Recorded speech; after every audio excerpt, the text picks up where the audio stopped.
தமிழகத்தில் ஆசிரியர் தகுதி தேர்வு தேர்ச்சி பெற்றும் 12 ஆண்டுகளாக பணி நியமனங்களுக்காக 66,000க்கும் மேற்பட்டோர் காத்திருக்கின்றனர். தற்பொழுது நியமன தேர்வு எழுதிய நிலையில் அதன் முடிவுகளை வெளியிடுவதிலும் கல்வித்துறை இழுத்தடிப்பதாக சர்ச்சை எழுந்துள்ளது. அரசு உதவி பெறும் பள்ளிகளில் இடைநிலை பட்டதாரி ஆசிரியர் பணி நியமனத்திற்கு DET கட்டாயமாக்கப்பட்டது. இதுவரை 6 முறை இத்தேர்வு நடந்துள்ளது. இதன் மூலம் தற்போதைய நிலவரப்படி 68,756 பேர் தேர்ச்சி பெற்றுள்ளனர். இந்நிலையில் தொடக்கப் பள்ளிகளில் காலியாக உள்ள 2,768 இடைநிலை ஆசிரியர் பணியிடங்களுக்கு 2024 ஜூலையில் நியமன தேர்வு நடத்தப்பட்டது. இதில் 25,391 பேர் தேர்வு எழுதினர். ஆனால் இதுவரை முடிவு வெளியாகவில்லை. இடைநிலை ஆசிரியர் பணியிடங்கள் 10,000க்கும் மேல் காலியாக உள்ள நிலையில் 2,768 பணியிடங்களை மட்டும் நிரப்பும் நடவடிக்கை எடுக்கப்படுகிறது.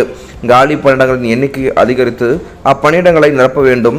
நியமன தேர்வு எழுதியோரின் முடிவை விரைவில் வெளியிட வேண்டும் என கோரிக்கை விடுத்துள்ளது.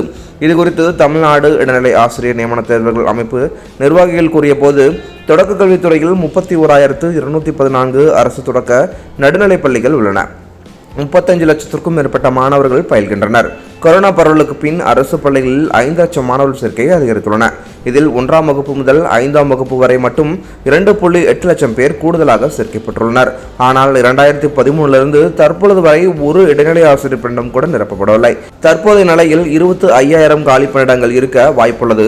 ஆனால் அரசு சார்பில் இடைநிலை ஆசிரியர் காலி பணியிடங்களை வெளிப்படையாக அறிவிக்க மறுத்து வருகிறது.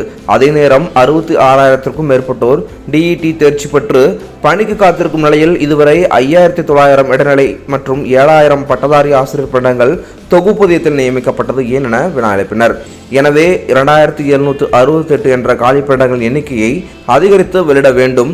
மொத்த காலி பணியிட விவரம் குறித்து வெள்ளை அறிக்கையும் 2024 நடந்த நியமன தேர்வு முடிவுகளையும் உடன் அறிவிக்க வேண்டும் என்றனர். இதுபோன்று மேலும் முக்கியமான செய்திகளை தெரிஞ்சுக்கணும் அப்படின்னா நம்ம சேனலை சப்ஸ்கிரைப் பண்ணிட்டு தொடர்ந்து நம்ம சேனலில் இணைந்திருங்க. மீண்டும் அடுத்த சந்திக்கலாம். நன்றி.